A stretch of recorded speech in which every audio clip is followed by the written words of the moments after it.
Praise the lord. ಕರ್ತನ ಘನವುಳ್ಳ ನಾಮಕ್ಕೆ ಸ್ತೋತ್ರಗಳನ್ನು ಸಲ್ಲಿಸ್ತೇನೆ. ನನ್ನ ಸಹೋದರ ಸಹೋದರಿಯರೇ, ಮತ್ತೊಂದು ಆವರ್ತೆ ನಾವು ಈ ಚಾನೆಲ್ ಮೂಲಕವಾಗಿ ಭೇಟಿಯಾಗುವಂಥ ಸಂದರ್ಭವನ್ನು ದೇವರು ಕೊಟ್ಟಿದ್ದಕ್ಕಾಗಿ ನಾನು ದೇವರಿಗೆ ಸ್ತೋತ್ರಗಳನ್ನು ಸಲ್ಲಿಸ್ತೇನೆ. ಯಾಕಂದರೆ ಇವತ್ತಿನ ದಿನ ಈ ದಿನವನ್ನು ಕಾಣದೆ ಎಷ್ಟೋ ಜನರು ಈ ಲೋಕವನ್ನು ಬಿಟ್ಟು ಹೋಗ್ತಾ ಇದ್ದಾರೆ.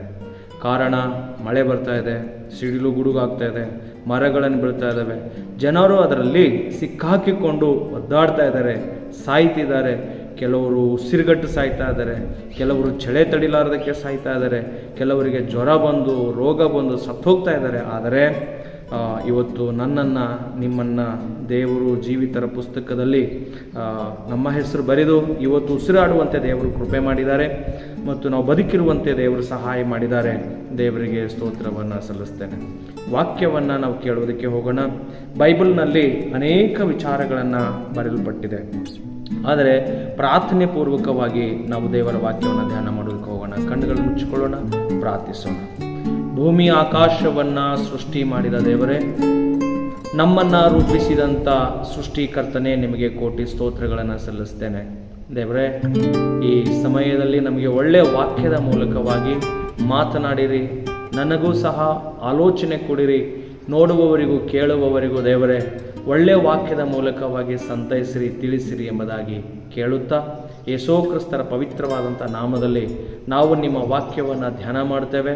ಇದನ್ನು ಕಲಿತು ಇದಕ್ಕನುಗುಣವಾಗಿ ಬೆಳೆಯುವಂತೆ ಸಹಾಯ ಮಾಡಬೇಕೆಂದು ಯೇಸು ಕ್ರಿಸ್ತರ ಪವಿತ್ರವಾದಂಥ ನಾಮದಲ್ಲಿ ಆಶೀರ್ವಾದವನ್ನು ಬೇಡಿ ಕೇಳುತ್ತೇವೆ, ನಮ್ಮ ಪರಲೋಕದ ತಂದೆಯೇ, ಆಮೆನ್. ಸ್ನೇಹಿತರೆ ಹಾಗೂ ಸಹೋದರರೇ, ನನ್ನನ್ನು ವೀಕ್ಷಿಸುವಂಥ ನನ್ನ ಸ್ನೇಹಿತರೆ, ದೇವರ ವಾಕ್ಯವನ್ನು ಧ್ಯಾನ ಮಾಡುವುದಕ್ಕಿಂತ ಮುಂಚೆ ಒಂದು ಆಲೋಚನೆಯನ್ನು ನಿಮಗೆ ಕೊಡುವುದಕ್ಕೆ ನಾನು ಇಷ್ಟಪಡ್ತೇನೆ.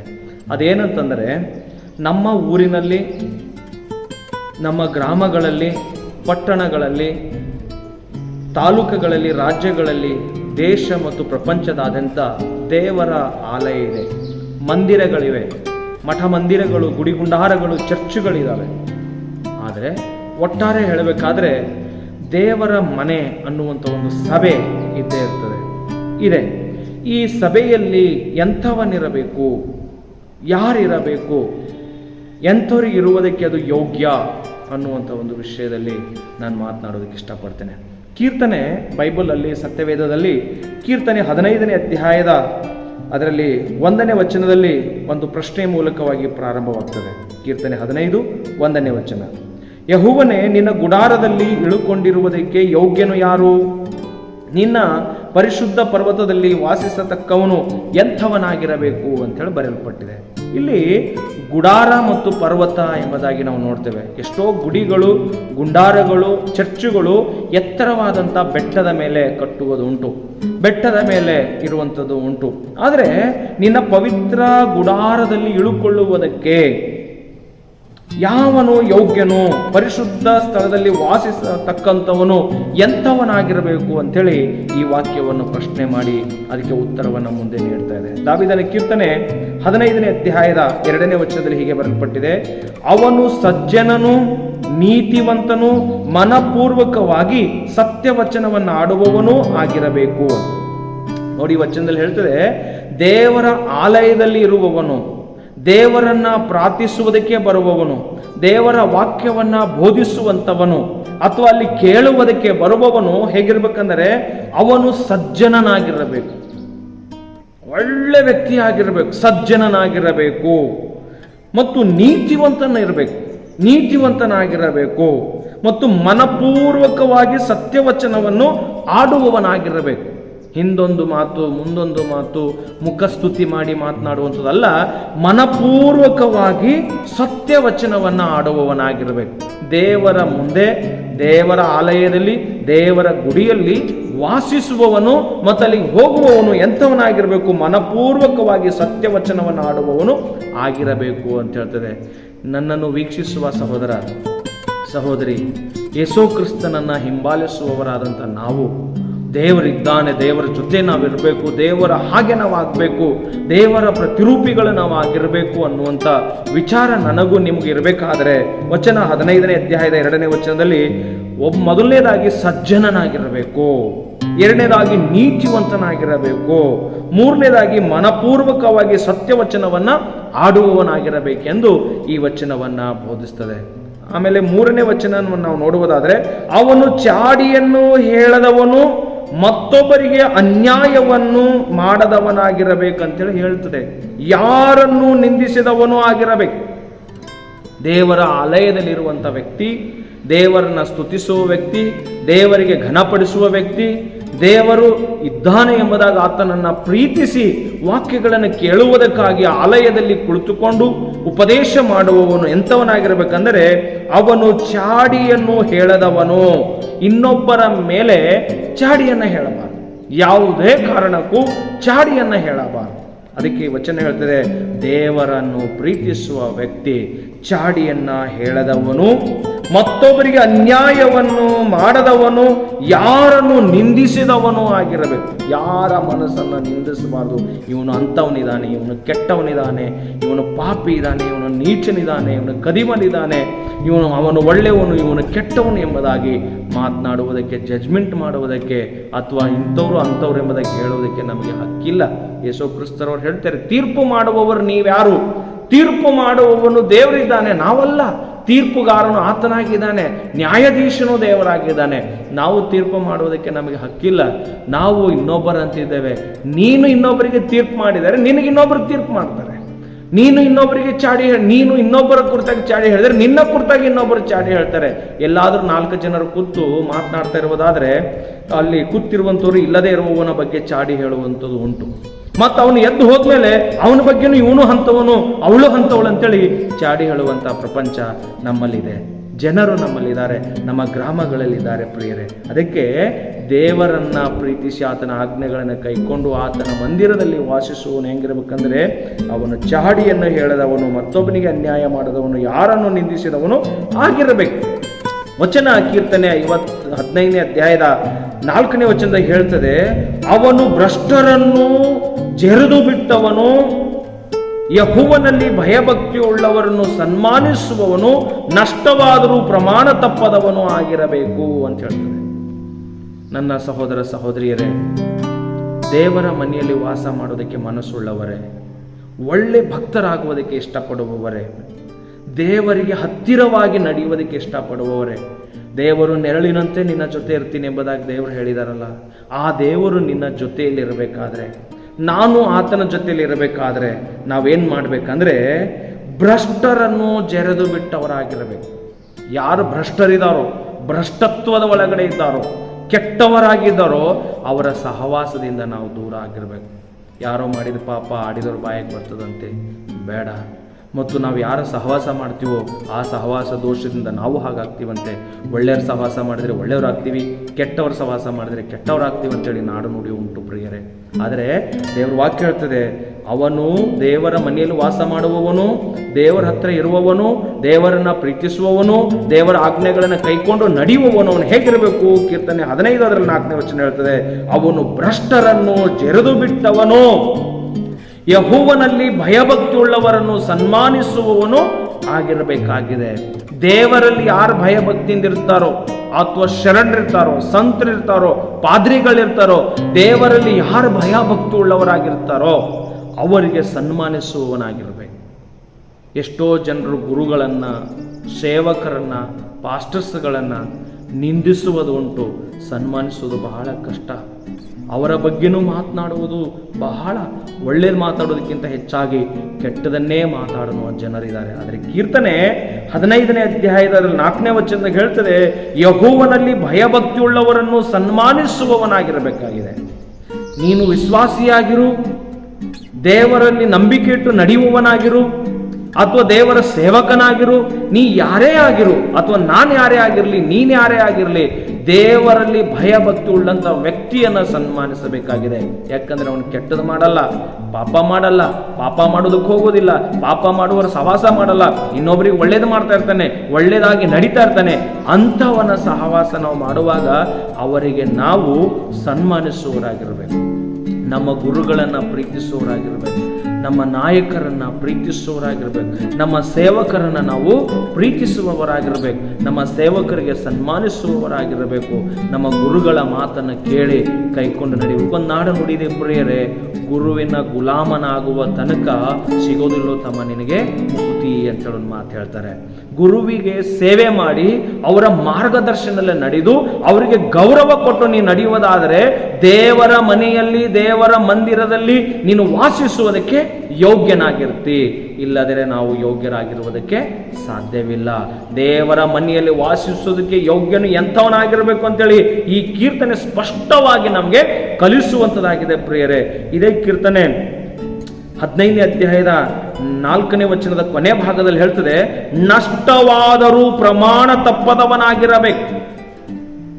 ಒಬ್ಬ ದೇವರ ಮನೆಯಲ್ಲಿ ವಾಸಿಸುವವನು, ದೇವರ ಸಂಗಡ ಇರುವವನು, ದೇವರ ಜೊತೆ ಇರ್ತೇನೆ ಎಂಬುದಾಗಿ ಹೇಳುವವನು, ನಾನೊಬ್ಬ ದೇವರ ವಿಶ್ವಾಸಿ, ಒಳ್ಳೆ ಭಕ್ತನು ಎಂಬುದಾಗಿ ಹೇಳುವುದಾದರೆ ನಿನಗೆ ಯಾರೇ ನಷ್ಟ ಮಾಡಲಿ, ನಿನಗೆ ಯಾರೇ ತೊಂದರೆ ಮಾಡಲಿ, ನೀನು ಪ್ರಮಾಣವನ್ನು ತಪ್ಪಿ ನಡಿಬೇಡ.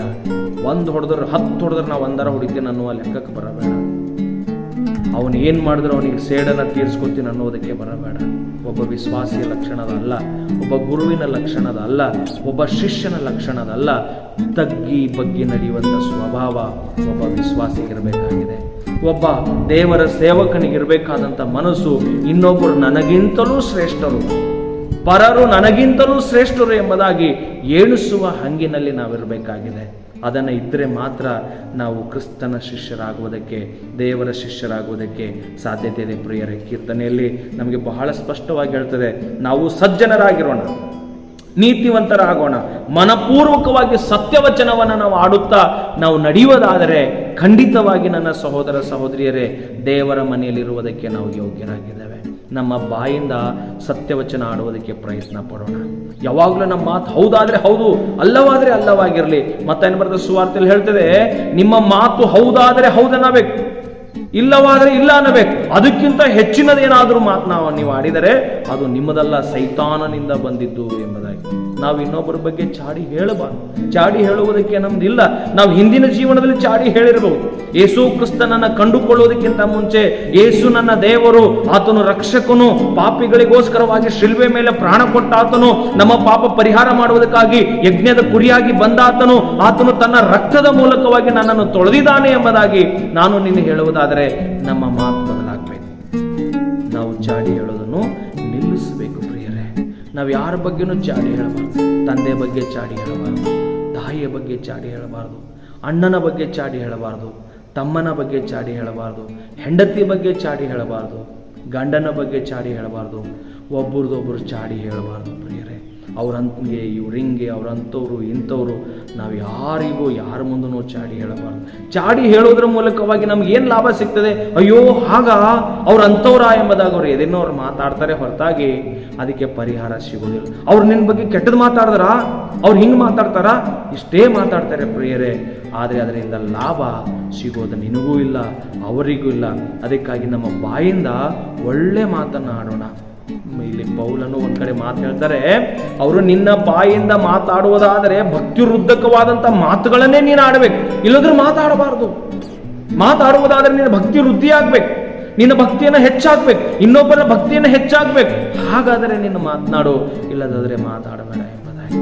ಪ್ರಿಯರೇ, ಆದಷ್ಟು ಮಟ್ಟಿಗೆ ನಮ್ಮ ಬಾಯಿಂದ ಒಳ್ಳೆ ಮಾತುಗಳನ್ನು ಆಡೋದಕ್ಕೆ ಪ್ರಯತ್ನ ಮಾಡೋಣ. ಕೆಟ್ಟದ್ದು ಮಾತ್ರ ಬೇಡ, ಕೆಟ್ಟದ್ದು ಮಾತಾಡೋದಕ್ಕೆ ಹೋಗೋದು ಬೇಡ. ಯೇಸು ಸ್ವಾಮಿ ಅವರು ಒಂದು ಕಡೆಗೆ ಹೇಳ್ತಾರೆ ಬೈಬಲಲ್ಲಿ, ಹೀಗೆ ವಚನವನ್ನೇ ಬರೆಯಲ್ಪಟ್ಟಿದೆ, ನಾವು ಆಡುವ ಪ್ರತಿಯೊಂದು ಮಾತಿಗೂ ದೇವರು ನ್ಯಾಯ ವಿಚಾರಣೆ ದಿನಗಳಲ್ಲಿ ಲೆಕ್ಕವನ್ನು ಕೇಳುವವರಾಗಿದ್ದಾರೆ. ಈ ಭೂಮಿ ಮೇಲೆ ನಾವು ಬದುಕಿರೋ ತನಕ ಏನೇ ಮಾತಾಡಲಿ, ಯಾರ ಬಗ್ಗೆನೂ ಮಾತಾಡಲಿ, ನಮ್ಮ ಬಗ್ಗೆನೂ ಮಾತಾಡಲಿ, ಹಿಂದೊಂದು ಮುಂದೊಂದು ಮಾತಾಡಲಿ, ಈ ಎಲ್ಲಾ ಮಾತಿಗೂ ದೇವರು ಪರಲೋಕ ರಾಜ್ಯದಲ್ಲಿ ನಮ್ಮನ್ನು ಸೇರಿಸಿಕೊಳ್ಳುವಾಗ ನಾವು ಆಡುವ ಮಾತಿಗೆ ಲೆಕ್ಕ ಕೇಳುವವನಾಗಿದ್ದಾನೆ. ನಾವು ಮಾತಾಡುವಂಥದ್ದನ್ನು ಬಹಳ ಜಾಗರೂಕತೆಯಿಂದ ಮಾತನಾಡಬೇಕು. ನಮ್ಮ ಮಾತಿನಿಂದ ಯಾರಿಗೂ ಮನಸ್ಸಿಗೆ ನೋವಾಗಬಾರ್ದು, ನಮ್ಮ ಮಾತಿನಿಂದ ಯಾರೂ ದುಃಖ ಪಡಬಾರ್ದು. ನಮ್ಮ ಮಾತುಗಳಿಂದಲೇ ನಾವು ಯಾರು ಎಂಬುದಾಗಿ ಗೊತ್ತಾಗ್ತದೆ ಪ್ರಿಯರೇ. ನೀನು ಆಡುವ ಮಾತಿನಿಂದಲೇ ನಿನ್ನನ್ನು ಅಳಿತಾರೆ. ಬೊಗಣಿ ಒಳಗಡೆ ಅಥವಾ ಗಡಿಗೆ ಒಳಗಡೆ ಅಥವಾ ನಾವು ಅನ್ನವನ್ನು ಬೇಯಿಸುವಾಗ, ಅಕ್ಕಿಯನ್ನು ಕುದಿಸುವಾಗ ಅಕ್ಕಿಯನ್ನು ಇದು ಅನ್ನ ಆಗಿದೆಯಾ ಅಥವಾ ಇಲ್ವಾ ಅಂತೇಳಿ ನೋಡುವುದಕ್ಕೆ ಒಂದೇ ಒಂದು ಅಗಳನ್ನು ತೆಗೆದು ಅದನ್ನು ನಾವು ಹೆಚ್ಚಕ್ಕೆ ನೋಡ್ತೀವಿ. ಮೆತ್ತಗಾಗಿದರೆ ಇದು ಕುದ್ದಿದೆ ಅಥವಾ ಅನ್ನ ಆಗಿದೆ ಅಂತೀವಿ. ಅದನ್ನು ಗಟ್ಟಿ ಇದ್ರೆ ನಾ ಆಗಿಲ್ಲ ಎಂಬುದಾಗಿ ಎಲ್ಲವನ್ನು ನಾವು ಹೆಚ್ಚಿಗೆ ನೋಡುವುದಿಲ್ಲ. ಒಂದೇ ಒಂದು ಅಗಳನ್ನು ತೆಗೆದುಕೊಂಡು ನಾವು ನೋಡ್ತೀವಿ. ಅದೇ ಥರವಾಗಿ ನಿಂದು ಒಂದೇ ಮಾತುಗಳ ಮೂಲಕವಾಗಿ ನೀನು ಯಾರು ಅಂತ ಗೊತ್ತಾಗ್ತದೆ. ನೀನು ಆಡುವ ಮಾತಿನ ಮೂಲಕವಾಗಿ ನಾವು ಎಂಥವರಿದ್ದೇವೆ, ದೇವರ ಮಕ್ಕಳಿದೀವಾ ಅಥವಾ ಇಲ್ಲ, ಚರ್ಚಿಗೆ ಹೋಗುವವರ ಅಥವಾ ಅಲ್ಲ, ದೇವರ ಮಂದಿರದಲ್ಲಿ ಹೋಗಿ ಸತ್ಯವಚನವನ್ನು ಆಡುತ್ತಾ ಹಾಡುತ್ತಾ ಪಾಡುತ್ತಾ ದೇವರನ್ನ ಘನಪಡಿಸುವವರು, ದೇವರ ಮಕ್ಕಳ ಬಾಯಲ್ಲಿ ಎಂಥ ಮಾತು ಬರ್ತಾ ಇದ್ದಾವೆ ಎಂಬುದಾಗಿ ಜನರು ಸಹ ಗಮನಿಸ್ತಾರೆ. ನಮ್ಮ ಮಾತು ಒಳ್ಳೆ ಮಾತಾಗಿರಬೇಕು, ನಮ್ಮ ಮಾತು ಸತ್ಯವಾಗಿರಬೇಕು, ನಮ್ಮ ಮಾತು ಹೌದಾದರೆ ಹೌದಾಗಿರಬೇಕು, ಇಲ್ಲವಾದರೆ ಇಲ್ಲ. ನಮ್ಮ ಮಾತಿನ ಮೂಲಕವಾಗಿ ಇನ್ನೊಬ್ಬರ ಜೀವನವನ್ನ ಕಟ್ಟಬೇಕು. ನಮ್ಮ ಮಾತುಗಳ ಮೂಲಕವಾಗಿ ಇನ್ನೊಬ್ಬರಿಗೆ ಸಂತೈಸಬೇಕು. ನಮ್ಮ ಮಾತುಗಳ ಮೂಲಕವಾಗಿ ಇನ್ನೊಬ್ಬರು ಭಕ್ತಿ ವೃದ್ಧಿ ಆಗ್ಬೇಕು. ನಮ್ಮ ಮಾತುಗಳ ಮೂಲಕವಾಗಿ ಒಡೆದು ಹೋದ ಕುಟುಂಬಗಳನ್ನ ಒಂದಾಗುವ ರೀತಿಯಲ್ಲಿ ನಾವು ಮಾತನಾಡಬೇಕು. ನಮ್ಮ ಬಗ್ಗೆ ಅವ್ರು ಎಂಥದೇ ಮಾತಾಡ್ಲಿ, ನಮ್ಮ ಬಗ್ಗೆ ಕೆಟ್ಟದ್ದು ಮಾತಾಡ್ಲಿ, ಇನ್ನೊಬ್ಬರ ಮುಂದೆ ನಮ್ಮ ಬಗ್ಗೆ ಮಾತನಾಡಿದ್ರು ಸಹ, ಅವ್ರು ಬಂದು ನಮಗೆ ಹೇಳಿದ್ರು ಸಹ ಹೌದಾ ಅಂತ ಹೇಳಿ ಅದನ್ನಲ್ಲೇ ಮರೆಯೋದಕ್ಕೆ ಪ್ರಯತ್ನ ಮಾಡಬೇಕು. ಇದು ಭಕ್ತನ ಒಂದು ಒಳ್ಳೆ ಮನಸ್ಥಿತಿ. ಒಬ್ಬ ಒಳ್ಳೆ ಭಕ್ತನಾಗುವುದಾದರೆ, ಸಭೆಯಲ್ಲಿ ಕೂತ್ಕೊಳ್ಳುವುದಾದರೆ, ಚರ್ಚಲ್ಲಿ ಕೂತ್ಕೊಂಡು ನನ್ನ ದೇವರು ಪರಿಶುದ್ಧನಾಗಿದ್ದಾನೆ, ಆ ಪರಿಶುದ್ಧವಾದ ದೇವರನ್ನು ನಾನು ಆರಾಧನೆ ಮಾಡ್ತೀನಿ ಎಂಬುದಾಗಿ ಹೇಳುವಂಥ ಒಬ್ಬ ಶಿಷ್ಯನ ಗುಣ ಅಥವಾ ಒಬ್ಬ ಸೇವಕನ ಗುಣ. ಯಾರಾದರೂ ನಮ್ಮ ಬಗ್ಗೆ ನಿಂದಿಸಿ ಮಾತನಾಡಿದರೆ, ಅವರು ಇನ್ನೊಬ್ಬರು ನಮಗೆ ಬಂದು ಹೇಳಿದರೆ, ಇಂಥವ್ರು ನಿಮ್ಮ ಬಗ್ಗೆ ಕೆಟ್ಟದ್ದು ಹೇಳ್ತಾ ಇದ್ದಿರ್ರಿ ಅಂತೇಳಿ ನಿಮ್ಗೆ ಯಾರಾದರೂ ಹೇಳಿದರೆ, ತಿರುಗಿ ಹೋಗೋವರಿಗೆ ನಾವು ಕೇಳೋದು ಅವಶ್ಯಕತೆ ಇಲ್ಲ. ಅವನ ಬಾಯಿಂದ ಅವನು ಮಾತನಾಡಿದ್ದಾನೆ, ಅವನ ನಮ್ಮನ್ನು ನೋಡಿ ಹಂಗೆ ಕಂಡಿರಬೇಕು. ಮಾತಾಡ್ಕೊಳ್ಳಿ, ನೋ ಪ್ರಾಬ್ಲಮ್. ನೀ ಮಾತ್ರ ಸತ್ಯತೆಯನ್ನು ಬಿಡಬೇಡ, ನಿನ್ನ ನೀತಿವಂತಿಕೆಯನ್ನು ಬಿಡಬೇಡ, ನಿನ್ನ ಪರಿಶುದ್ಧತೆಯನ್ನು ಕಳ್ಕೋಬೇಡ, ದೇವರೊಟ್ಟಿಗಿರುವಂಥ ಸಂಬಂಧವನ್ನು ಬಿಡಬೇಡ. ಯಾರು ಶುದ್ಧ ಹೃದಯವುಳ್ಳವರಾಗಿ ನಡೀತಾರೋ, ಯಾರು ನೀತಿ ನ್ಯಾಯವಂತರಾಗಿ ನಡೀತಾರೋ ಅವರಿಗೆ ಹಿಂಸೆ ಬರೋದು ಉಂಟು, ಅವರಿಗೆ ಕಷ್ಟಗಳು ಬರುವುದು ಉಂಟು, ಅವರಿಗೆ ಸಂಕಷ್ಟ ಬರುವುದು ಉಂಟು. ಅವರ ಮೇಲೆ ನಿಂದನೆ ಹೊರಿಸೋದಕ್ಕೆ ನಿಂದಿರ್ತಾರೆ. ಒಬ್ಬರು ನನಗೆ ಹೇಳ್ತಾ ಇದ್ರು, ಮಳೆಯನ್ನ ಗೋಡಿ ಒಳಗಡೆ ಹೊಡಿತಾ ಇರುವುದಾದರೆ ಆ ಮಳೆ ಮೇಲೆ ಹೊಡಿತಾ ಹೋದ್ರೆ ಅದು ಡೊಂಕ್ ಆಯ್ತಂದ್ರೆ ಅದನ್ನು ಬಿಟ್ಟು ಬಿಡ್ತಾರೆ. ಎರಡನೇ ಮಳೆ ಮೇಲೆ ಹೊಡಿತಾ ಇದ್ರು ಸಹ ಅದನ್ನು ಡೊಂಕ್ ಆದರೆ ಅದು ಬಿಟ್ಟು ಬಿಡ್ತಾರೆ. ಯಾವುದು ನೆಟ್ಟಾಗಿ ಹೋಗ್ತಾ ಇರ್ತದೋ ಅದನ್ನು ಹೋಗುವವರೆಗೂ ಅದನ್ನು ಹಾಗೆಯೇ ಹೊಡಿತಾ ಇರ್ತಾರೆ. ಅದನ್ನು ಒಳಗಡೆ ಕಟ್ಕಿ ಒಳಗಡೆ ಅಥವಾ ಗೋಡಿ ಒಳಗಡೆ ಹೋಗ್ಬಿಡ್ತಾರೆ. ಇವತ್ತು ನಾವು ಸತ್ಯವಂತರಾಗಿ ನಾವು ನಡೆಯುವಾಗ ನಮ್ಮನ್ನು ಹೊಡಿತಾರೆ. ನಾವು ಅಂದ್ರೂ ಅನಿಸ್ಕೊಳ್ತಾ ಇದ್ರೆ ಅವ್ರು ಇನ್ನೂ ಅನ್ನೋದಕ್ಕೂ ನೋಡ್ತಾರೆ. ಹಾಗಂತ ಇದ್ರೆ ಎದುರು ನಿಂತು ನಾವು ಮಾತಾಡೋಣ ಅಂದ್ರೆ ನಾವು ದೇವ್ರ ಮಕ್ಕಳಾಗೋದಕ್ಕೆ ಸಾಧ್ಯ ಇಲ್ಲ. ದೇವರ ಮಕ್ಕಳಿಗೆ ಕಷ್ಟ, ಸಂಕಷ್ಟ, ನಿಂದನೆ, ಅವಮಾನಗಳನ್ನು ಬರ್ತದೆ. ನೀನು ಒಳ್ಳೇದು ಮಾಡಿದ್ರು ಮಾತಾಡ್ತಾರೆ, ಕೆಟ್ಟದ್ದು ಮಾಡಿದ್ರು ಮಾತನಾಡ್ತಾರೆ. ವಿಶ್ವಾಸಿಗಳು ಎಷ್ಟೇ ಸತ್ಯ ಮಾರ್ಗದಲ್ಲಿ ಹೋದರೂ ಕೆಟ್ಟದಾಗಿರುವಂಥದ್ದನ್ನೇ ಮಾತನಾಡೋದಕ್ಕೆ ಲೋಕದ ಜನರು ಕಾಯ್ತಾ ಇದ್ದಾರೆ. ನಮ್ಮಲ್ಲಿರುವಂತಹ ಕೆಟ್ಟದನ್ನೇ ಹೇಳ್ತಾರೆ. ನಾವು ಕೆಟ್ಟದನ್ನ ಮಾಡಿದೀವಿ ಅನ್ನುವಂಥದ್ದನ್ನೇ ನೋಡಿ ಹುಡುಕಿ ಇದನ್ನ ತಪ್ಪು ಮಾತನಾಡಿದ್ರು, ಅವ್ರು ಹಿಂಗೆ ಮಾತಾಡಬಾರ್ದಾಗಿದ್ದು ಅಂತೇಳಿ ಅದೇ ಮಾತನಾಡುವಂಥ ಜನರು ಈ ಲೋಕದಲ್ಲಿದ್ದಾರೆ. ನಿಮ್ಮ ಒಳ್ಳೆತನವನ್ನ ಗುರುತಿಸೋದಿಲ್ಲ, ನೀವು ಮಾಡಿರುವಂಥ ಒಳ್ಳೆಯದನ್ನ ಅವರು ಲೆಕ್ಕಕ್ಕೆ ತರುವುದಿಲ್ಲ. ಉದಾಹರಣೆ, ಒಂದು ಮನೆ ಒಳಗಡೆ ಯಾರಾದರೂ ಕೆಲಸಗಾರರನ್ನು ಇಟ್ಕೊಂಡಿದ್ರೆ, ಬಟ್ಟೆ ತೊಳೆಯೋದಕ್ಕೆ, ಪಾತ್ರೆಗಳನ್ನು ತೊಳೆಯೋದಕ್ಕೆ ತನ್ನ ಮನೆ ಕೆಲಸದವರನ್ನು ಇಟ್ಕೊಂಡ್ರೆ ಅವರೆಲ್ಲ ಒಳ್ಳೆಯದನ್ನ ಮಾಡಿದ ನೆನೆಸೋದಿಲ್ಲ. ಅವ್ರು ಏನಾದರೂ ಟೀ ಕುಡ್ದಂಥ ಕಪ್ ಅಲ್ಲೇ ಇಟ್ಟಿದ್ದನ್ನು ಅವ್ರು ಬಿಟ್ಟು ಹೋಗಿದ್ರಂದ್ರೆ ನಾಳೆ ಬಂದಾಗ ಹೇಳ್ತಾರೆ, ಯಾಕಮ್ಮ ಆ ಟೀ ಕುಡ್ದಂಥ ಕಪ್ಪನ್ನು ತೊಳೆದಿಟ್ಟು ಹೋಗಕ್ಕೆ ಬರೋದಿಲ್ವಾ? ಪ್ಲೇಟ್ ಊಟ ಮಾಡಿಟ್ಟಿರುವಂಥದ್ದು ಅಲ್ಲೇ ಇದೆಯಲ್ಲ, ಅದನ್ನು ನೋಡಕ್ಕೆ ಬರಲಿಲ್ವಾ? ಅವು ಎರಡನ್ನೇ ಕಾಣಿಸ್ತವೆ ಹೊರತಾಗಿ ಆಕಿ ಮಾಡಿದ ಎಲ್ಲ ಒಳ್ಳೆ ಕಾರ್ಯಗಳನ್ನು ಅವ್ರು ನೆನಪಿಗೆ ತರೋದಿಲ್ಲ. ಹಂಗಂತೇಳಿ ನಮ್ಮ ಮಾಲಕನು ಅಥವಾ ನನಗೆ ದುಡ್ಡು ಕೊಡುವವನು ನನಗೆ ಹಿಂಗೆ ಮಾಡಿದೀನಲ್ಲ, ಹಿಂಗೆ ಅಂದ್ರಲ್ಲ, ನಾನು ಅಷ್ಟೆಲ್ಲ ಒಳ್ಳೇದು ಮಾಡಿದ್ರು ಸಹ ಇವ್ರು ಕೆಟ್ಟದನ್ನೇ ಎತ್ತಿ ಹಿಡಿತಾರಲ್ಲ, ಅಥವಾ ಏನೋ ಮರೆತು ಹೋಗಿರುವಂಥದ್ದನ್ನೇ ಎತ್ತಾಡ್ತಾರಲ್ಲ ಅಂತೇಳಿ ನಾವು ಎಂದಿಗೂ ಅದನ್ನು ಅನ್ಕೋಬಾರ್ದು. ಯಾಕಂದ್ರೆ ಅದು ಒಂದೇ ತಪ್ಪಾಗಿದೆ. ಅದನ್ನು ಇದು ಹೇಳ್ತಾ ಇದ್ದಾರೆ ಅಂದರೆ ಸರಳ ಮನಸ್ಸಿನಿಂದ ಸ್ವೀಕಾರ ಮಾಡಿಕೊಂಡು ಅದನ್ನು ತಗ್ಗಿ ಮಾಡುವಾಗ ನಮಗೂ ತೃಪ್ತಿ ಇರ್ತದೆ, ಅವ್ರ ಮಾಲೀಕರು ಹೇಳಿರುವಂಥವ್ರಿಗೂ ಸಂತೋಷ ಇರ್ತದೆ. ನಾನು ಎಷ್ಟು ಬೈದ್ರೂ ಎಷ್ಟು ಅಂದ್ರೂ ಸಹ ಅವ್ರು ಹೇಳಿದನ್ನೇ ಕೇಳ್ಕೊಂಡು ಹೋದ್ರಲ್ಲಪ್ಪ, ಎಷ್ಟು ದೀನ ಮನಸ್ಸಿದೆ ಅಂತೇಳಿ ನಿನ್ನ ಪಗಾರು ಸಹ ಹೆಚ್ಚು ಮಾಡ್ತಾರೆ, ನಿನ್ನ ಪೇಮೆಂಟು ಸಹ ಹೆಚ್ಚು ಮಾಡ್ತಾರೆ. ನೀನು ಕೆಲಸ ಮಾಡುವಂಥ ಕೋಣಿ ಆಗಿರ್ಬೋದು, ಊರುಗಳಾಗಿರ್ಬೋದು, ಕಂಪನಿಗಳಾಗಿರ್ಬೋದು, ಹೊಲ ನೆಲದಲ್ಲಾಗಿರಬಹುದು, ನಿನಗೆ ಕೈಗೆ ಕೊಡಲ್ಪಟ್ಟಂಥ ಕೆಲಸವನ್ನು ನಂಬಿಗಸ್ತನಾಗಿ ಮಾಡು. ನಂಬಿಗಸ್ತನಾಗಿ ಮಾತನಾಡುವಾಗ ಎದುರು ಮಾತಾಡಬೇಡ. ಅವಾಚ್ಯವಾದಂಥ ಶಬ್ದಗಳಿಂದ ಮಾತನಾಡಬೇಡ, ಕೆಟ್ಟ ಕೆಟ್ಟ ಶಬ್ದಗಳನ್ನು ಎತ್ತಿ ಮಾತನಾಡಬೇಡ. ಯಾಕಂದರೆ ನಿನ್ನ ನೋಡುವವನು, ನಿನ್ನ ಮಾಲೀಕನು, ಆತನು ನನ್ನಲ್ಲಿ ಕೆಲಸ ಮಾಡುವಂಥ ವ್ಯಕ್ತಿ ಎಂಥವನಿದ್ದಾನೆ ಎಂಬುದಾಗಿ ನೋಡ್ತಾ ಇರ್ತಾನೆ. ಅದಕ್ಕೆ ದೇವರ ಮನೆ ಬರೀ ಮಂದಿರ ಅಲ್ಲ, ಇಡೀ ಜಗತ್ತು ದೇವರ ಮನೆಯಾಗಿದೆ. ಈ ಪ್ರಪಂಚವೆಲ್ಲ ದೇವರ ಮನೆಯಾಗಿದೆ. ಈ ದೇವರ ಮನೆಯಲ್ಲಿ ನೀನು ಸತ್ಯವಚನವನ್ನು ಆಡುವವನಾಗಿರು, ಮನಪೂರ್ವಕವಾಗಿ ಸತ್ಯ ಮಾತನಾಡುವವನಾಗಿರು, ಯಥಾರ್ಥ ಚಿತ್ತನಾಗಿರು. ದೇವರ ವಾಕ್ಯದಲ್ಲಿ ಹೇಳ್ತದೆ, ಯಥಾರ್ಥವಂತನಿಗೆ ಕತ್ತಲಲ್ಲಿಯೂ ಜ್ಯೋತಿ ಮೂಡುವುದು ಎಂಬುದಾಗಿ. ಇವತ್ತು ನಾನು ನೀನು ಯಥಾರ್ಥವಂತರಾಗಿರೋಣ, ಯಥಾರ್ಥತೆಯಲ್ಲಿ ಬೆಳೆಯೋಣ. ದೇವರು ನಮಗೆ ಜ್ಯೋತಿಯಾಗಿ ಬೆಳಕಾಗಿದ್ಕೊಂಡು ನಡೆಸ್ತಾನೆ. ದೇವರ ಮನೆಯಲ್ಲಿ ವಾಸ ಮಾಡುವುದಕ್ಕೆ ಯಾವನು ಯೋಗ್ಯನು? ದೇವರ ಮಂದಿರದಲ್ಲಿ ಇರುವುದಕ್ಕೆ ಎಂಥವನು ಯೋಗ್ಯನಾಗಿರಬೇಕಂತೇಳಿ ಕೀರ್ತನೆ 15ನೇ ಅಧ್ಯಾಯದ 1ನೇ ವಚನದಿಂದ 4ನೇ ವಚನದವರೆಗೆ ಧ್ಯಾನ ಮಾಡಿದ್ದೀವಿ. ದೇವರ ಮನೆಯಲ್ಲಿ ಇರುವಂಥ ವ್ಯಕ್ತಿಯ ಗುಣಗಳು ಹೇಗಿರಬೇಕಂತೇಳಿ ಸಾಧ್ಯವಾದರೆ ಮುಂದಿನ ದಿನದಲ್ಲಿ ಮತ್ತೊಮ್ಮೆ ನಾವು ಕಲಿಯೋದಕ್ಕೆ ಸಿದ್ಧರಾಗಿ ಬರೋಣ. ಮತ್ತು ದೇವರು ನಮಗೂ ನಿಮಗೂ ಆಶೀರ್ವಾದ ಮಾಡಲಿ. ಬದುಕಿರುವುದಾದರೆ ನಾಳೆ ಮತ್ತೆ ನಾವು ಭೇಟಿಯಾಗೋಣ. Praise the lord.